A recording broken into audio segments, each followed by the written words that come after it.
जिस घर में स्त्री की पूजा होगी उस घर में लक्ष्मी वास किया करती है। जिस घर में स्त्री की पूजा हो, क्योंकि स्त्री घर की लक्ष्मी होती है, और जिस घर में स्त्रियां हिचकियां दे दे के रोती हैं उस घर से लक्ष्मी किनारा कर जाती है, किनारा कर जाती है। कि जिस घर अंदर नारी जाति का होता सम्मान रहे, वो घर निश्चय जानो भैया देवन को स्थान रहे। जिस घर में स्त्री की पूजा होती है सारे तीर्थ वहां पे मौजूद हुआ करते हैं। ऐसा विद्वान लोग बता रहे हैं। महारानी पवन रेखा की कोख से किसी पुत्र ने जन्म नहीं लिया। एक दिन महारानी पवन रेखा मनीष आंगन में बैठी हुई फपक फपक के रो रही,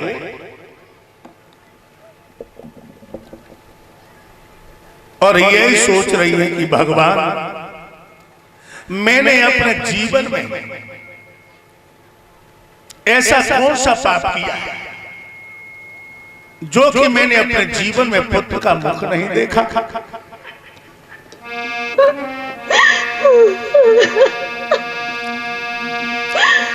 महारानी पवन रेखा आंगन में बैठी बिलख बिलख कर रो रही है।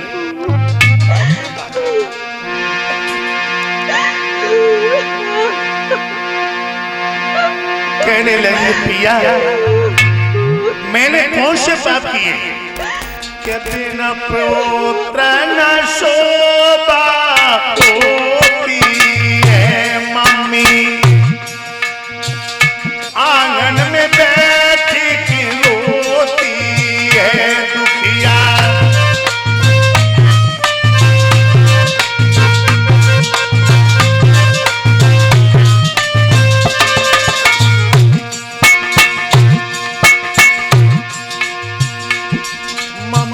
अखियन से मुख धोती है और करमन को दुख धोती है जननी।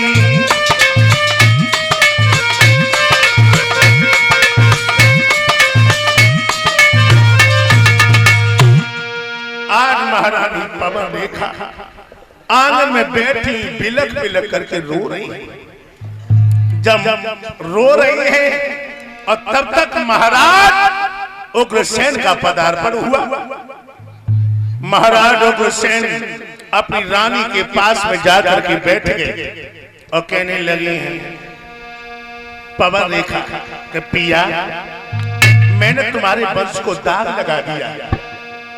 आज हमारे गौने को 14 सालें हो गई, मेरे गर्भ से किसी पुत्र ने जन्म नहीं लिया। अब महारानी पवन रेखा अपने पिया के गलभैया डाल और रो लगी और क्या बोली?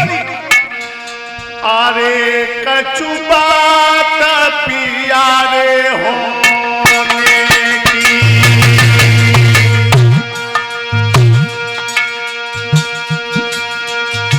कहने लगी पिया अरे कछु बात पिया रे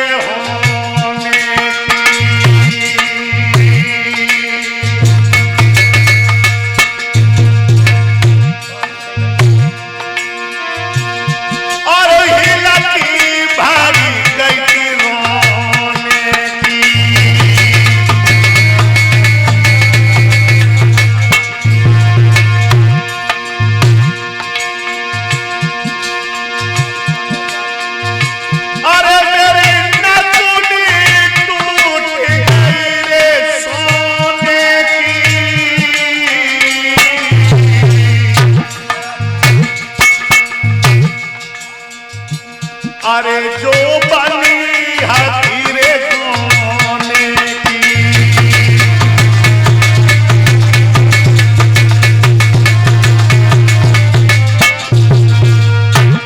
महारानी पवन रेखा कहने लगी है साजन और मेरे दिल में एक अज्ञात भैंसा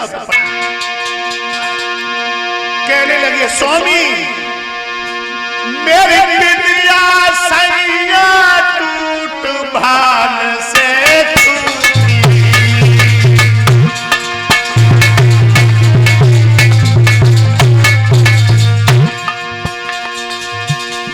मेरे बिहाल से टूटी, जय हो पचरंग पर काटी माटी। बहुत सुंदर। पचरंग पर काटी माटी, लड़की टूटी पचरंग पर काटी माटी।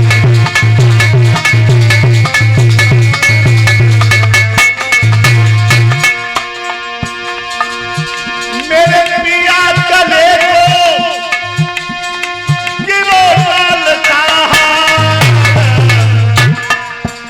कछ अनहोनी हो जाए, कछ अनहोनी हो जाए, अकल के बदलायो आधार, अनहोनी हो जाए।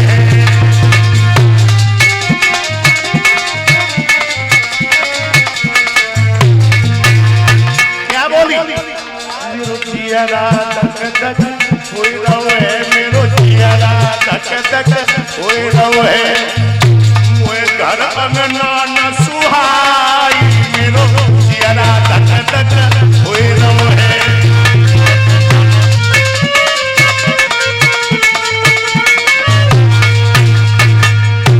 कहने लगे, पिया आज मेरे दिल में का क्या भैंसा उत्पन्न हो रहा है जो कि मुझे दबाने की कोशिश कर रहा है।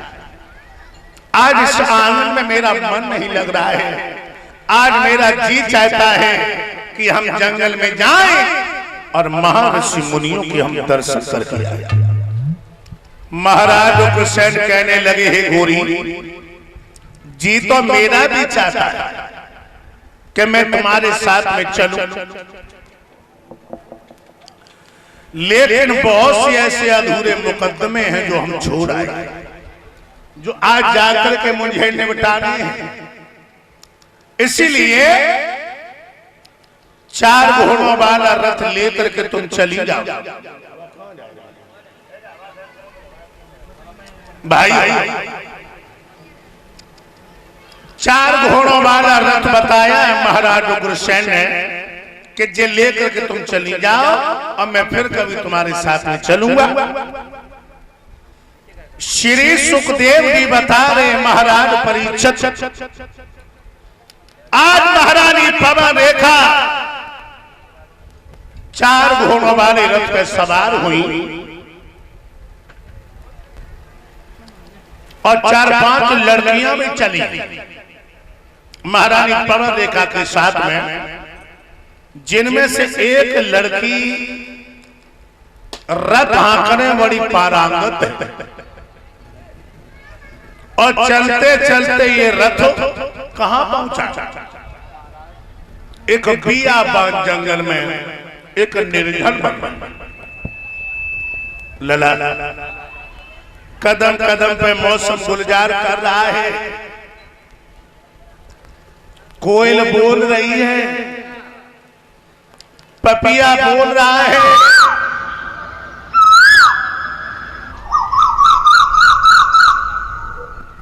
महारानी पवन रेखा मौसम को देख करके इतनी मुग्ध हो गई कि रथ से नीचे कूद पड़ी। पुरवाई चल रही है, साड़ी उड़ रही है, मानो 7 की लड़कियां ठिठोलियां कर रही हो। झरना झर रहा है जिससे ठंडा नीर निकल रहा है। और हम तो एक ही बात कहूंगा लोगों, अगर कहीं पर स्वर्ग है तो स्वर्ग कहां है? महात्माओं की कुटियों पर, महात्माओं की कुटियों पर स्वर्ग है। कितने भी अच्छे तुम महल दुमैला बना लेना, लेकिन तुम्हें सुख शांति नहीं मिलेगी। बढ़ती हुई जा रही है और एक वन नाम और दूसरे वन में पहुंची लला पवन। वन में बड़े बड़े हिंसक जीव काका रहे महाराज, शेर, भालू, अजगर, भेड़िया, लकड़बग्गा। लकड़बग्गा क्या जोत महाराज? बहुत ही जहरीले जंतु हुआ करते हैं बेटा। अरे आज महारानी पवन रेखा मौसम को देख करके उछलती हुई कूदती आगे बढ़ी। जब शेर, भालू, अजगर, भेड़िया देखे तो पवन रेखा हाथ की मुट्ठी बंद करके चीखने लगी, कहने लगी दीदी मुझे बचाओ, ये अजगर मुझे खा लिए जा रहा है, दीदी मुझे बचाओ, ये भेड़िया मुझे खा लिए जा रहा है, दीदी मुझे बचाओ, ये शेर मुझे खा लिए जा रहा है। लेकिन भगवत प्रेमियों, लड़कियों में इतना फैसला हो चुका था कि पवन रेखा की आवाज उन लड़कियों तक नहीं पहुंच पाई और तब तक दुर्मिलिक नाम का राक्षस मैया पवन रेखा के सामने पहुंच गया। उसके पिया हुसैन का रूप धारण करके मैया ने नहीं जाने जो छलिया है जे मेरी इज्जत को लूटना चाहते। मैया सोचने लगी कि हम घर से चली आई, इनको मन नहीं लगो, इनको मन नहीं लगो तो हमारे पीछे पीछे चले आए। लेकिन भैया एक बात और बताऊं, पहले के राक्षस भेष बदल लिया करते थे और पहले के राक्षसों की पहचान भी हुआ करती थी। बड़े बड़े बाल, बड़े बड़े नाखून, बड़े बड़े दांत, पहले के राक्षसों की पहचान भी हुआ करती थी। क्या अब राक्षस नहीं है? अब कहाँ महाराज, इतनी बड़ी भीड़ मेरे को ना दिखाए रहे। लला पहले तो राक्षस अब जा रहे, वो कैसे हैं? अच्छा इसमें कथा पंडाल में हमें भैया लोग बैठे हैं, हमारी माताएं बहनें बैठी हैं, आप ही अपने हिसाब से निर्णय ले लियो। त्रेता युग में एक ही तो रावण था जिसने एक सीता चुराई थी, और आज गले गले में रावण घूमे रहे हैं और सीता चोर रही है, सीता चोर रही। अब हम तुम्हें बात बताएं, करीब 1 महीना पहले हमारे कुसमरा की बात है, एक रावण सीते चुरा ले, एक रावण सीते चुरा ले गो और हमारी करीब 7-8 दिन गायब रही सीता, और रावण आई और सीता आई। पहले तो राक्षस अब डाले, कैसे राक्षस जाते बताओ सुनो। कि जो काहू की देखे विपत्ति और सुखी होत माना जगन्नपति।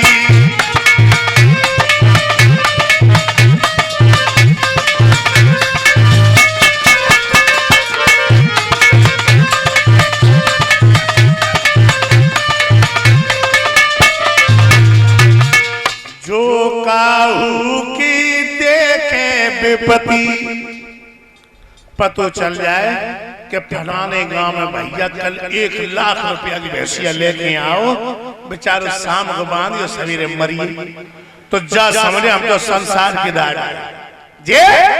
फर्स्ट नंबर का राक्षस और 2-3 नंबर का राक्षस कौन है? कौन गुरुदेव? अरे जो काहू की सुने बड़ाई,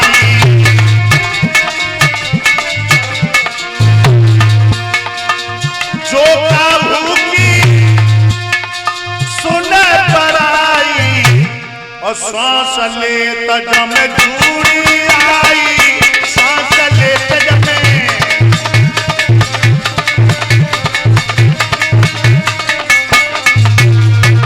पतो चल जाए के अब किसे हीरापुर में दीवान जी ने बहुत बढ़िया भागवत करी और खूब भंडारो